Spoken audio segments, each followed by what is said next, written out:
Baiklah, terima kasih atas waktunya.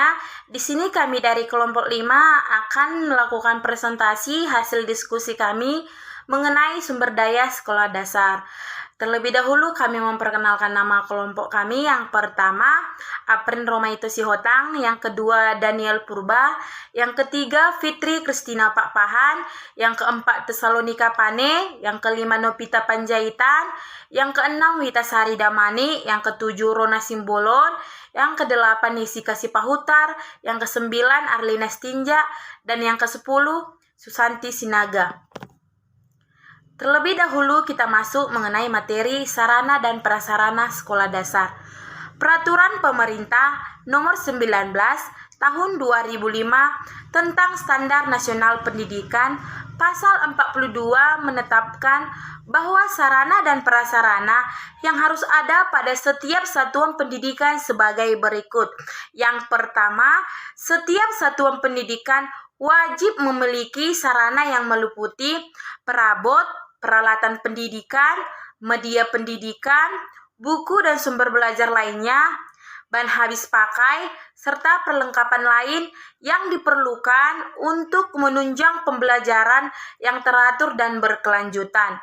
Yang kedua, setiap satuan pendidikan wajib memiliki sarana prasarana yang meliputi lahan, ruang kelas, pimpinan satuan pendidikan, ruang pendidik, ruang tata usaha, ruang perpustakaan, ruang laboratorium, ruang bengkel kerja, ruang unit produksi, ruang kantin, instalasi daya dan jasa tempat berolahraga, tempat beribadah, tempat bermain, tempat berekreasi, dan ruang tempat lain yang diperlukan untuk menunjang proses pembelajaran yang teratur dan berkelanjutan. Peraturan Pemerintah Nomor 19 Tahun 2005 tentang Standar Nasional Pendidikan Pasal 35 menetapkan bahwa tenaga kependidikan pada sekolah dasar atau madrasah atau bentuk lain yang sederajat sekurang-kurangnya terdiri atas kepala sekolah, tenaga administrasi, tenaga perpustakaan, tenaga kebersihan, sekolah atau madrasah. Pada kenyataannya, sumber daya manusia atau SDM di SD atau pendidik dan tenaga kependidikan terdiri dari guru, kepala sekolah, penjaga sekolah, yang merangkap sebagai tenaga kebersihan umumnya, tenaga administrasi, dan pustakawan tidak ada di SD. Tentang kriteria untuk menjadi kepala sekolah di SD. Nah, menurut Peraturan Perundang-undangan Nomor 19 Tahun 2005 tentang Standar Pendidikan Nasional, Pasal 38 ayat 2, ada 4 kriteria untuk menjadi kepala sekolah di SD. Yang pertama, berstatus sebagai guru SD. Yang kedua, memiliki kualifikasi akademik dan kompetensi agen pembelajaran sesuai dengan perundang-undangan yang berlaku. Yang ketiga, untuk menjadi seorang kepala sekolah, guru harus minimal memiliki pengalaman belajar sekurang-kurangnya 5 tahun. Yang keempat, memiliki kemampuan kepemimpinan dan kewirausahaan di bidang pendidikan. Yang selanjutnya, standar kompetensi kepala sekolah dipilah menjadi 4. Yang pertama itu kompetensi kepribadian, yang kedua kompetensi manajerial, yang ketiga kompetensi supervisi, dan yang keempat kompetensi sosial. Baik, selanjutnya saya akan membahas tentang sumber dana di SD. Pada pasal 62 Peraturan Pemerintah Nomor 19 Tahun 2005 tentang Standar Nasional Pendidikan mencantumkan bagaimana keadaan standar pembiayaan. Yang pertama itu ada pembiayaan pendidikan yang terdiri dari biaya investasi, yang kedua itu biaya operasi, yang ketiga itu biaya operasional. Kemudian yang kedua itu biaya investasi satuan pendidikan sebagaimana pada ayat 1 itu meliputi biaya penyediaan sarana dan prasarana, pengembangan sumber daya manusia, dan modal kerja tetap. Yang ketiga, biaya personal meliputi biaya pendidikan yang harus dikeluarkan oleh peserta didik agar dapat mengikuti proses pembelajaran secara teratur dan berkelanjutan. Yang keempat itu biaya operasional satuan pendidikan sebagaimana Pada ayat 1 dikatakan bahwa gaji pendidik dan tenaga kependidikan serta segala tunjangan melekat pada gaji. Yang kedua itu bahan atau peralatan pendidikan habis pakai. Yang terakhir itu biaya operasional pendidikan tak langsung berupa biaya jasa telekomunikasi, kemudian pemeliharaan sarana dan prasarana, uang lembur, transportasi, konsumsi pajak, dan asuransi yang lain-lain. Selanjutnya, sumber daya yang berasal dari luar sekolah dasar. Yang pertama, sarana dan prasarana dari luar sekolah dasar. Bagi SD yang sarana dan prasarana yang sangat terbatas, bisa menggunakan atau memanfaatkan lingkungan sekolah di luar sekolah dasar. Kunci dari semua ini adalah prakarsa dan kepala sekolah dan Pak Guru. Kemudian diikuti dengan jalinan komunikasi yang baik antara sekolah dan perangkat atau pamong desa. Tanpa adanya prakarsa, keterbatasan sarana dan prasarana akan merampas kesempatan siswa untuk menghayati proses pembelajaran yang menantang dan semestinya dihayati. Yang kedua, sumber daya manusia. Penyelenggaraan pendidikan sekolah dasar menjadi tanggung jawab pemerintah pusat dan daerah, di samping melibatkan masyarakat untuk berperan serta.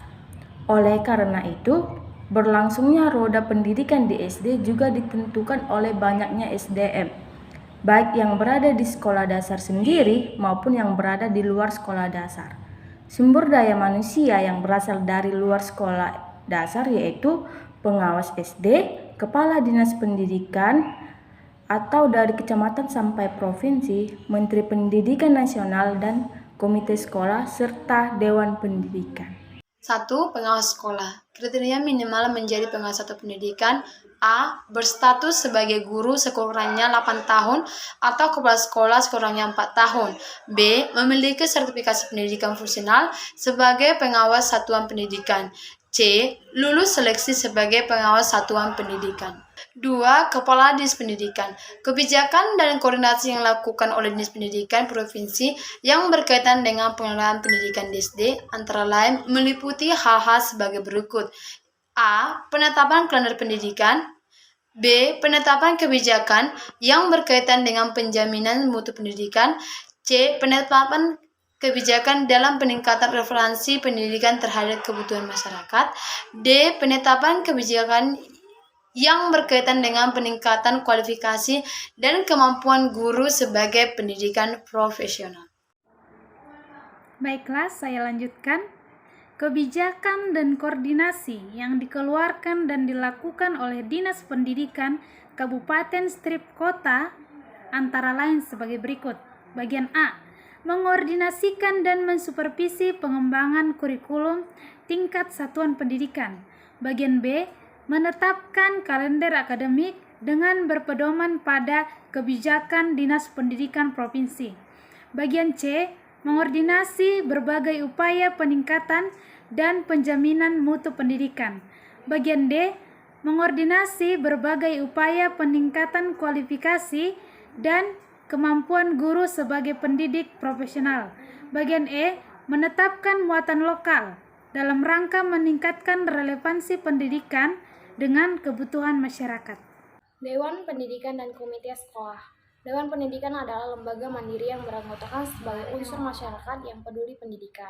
Komite Sekolah adalah lembaga mandiri yang beranggotakan orang tua, wali, atau peserta didik, komunitas sekolah, serta tokoh masyarakat yang peduli pada pendidikan, yang terdapat pada Undang-Undang Nomor 20 Tahun 2003 tentang Sistem Pendidikan Nasional. Setiap sekolah, termasuk SD, mempunyai komite sekolah, sedangkan Dewan Pendidikan hanya ada di tingkat nasional, provinsi, kabupaten, dan kota.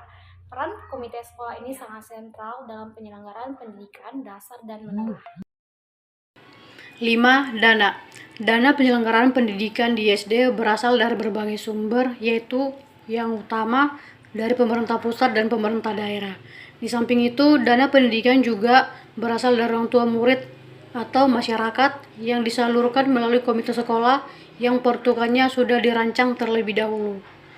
Dana BOS atau bantuan operasional sekolah merupakan program pemerintah yang berasal dari dana subsidi BBM yang bertujuan untuk membebaskan biaya bagi siswa yang tidak mampu dan meringankan bagi siswa lain dalam rangka menuntaskan wajib belajar 9 tahun.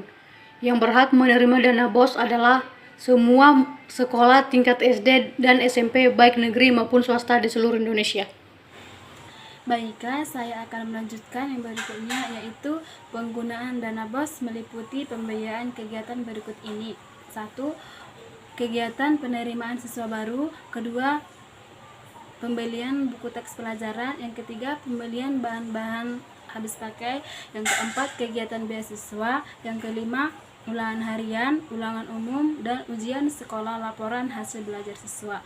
Yang keenam, pengembangan profesi guru. Ketujuh, perawatan sekolah. Kedelapan, langganan daya dan jasa. Yang kesembilan, honorarium bulanan guru honorer dan tenaga kependidikan honorer sekolah. Yang kesepuluh, bantuan biaya transportasi bagi siswa miskin. Yang kesebelas, biaya asrama atau pondokan dan pembelian peralatan ibadah.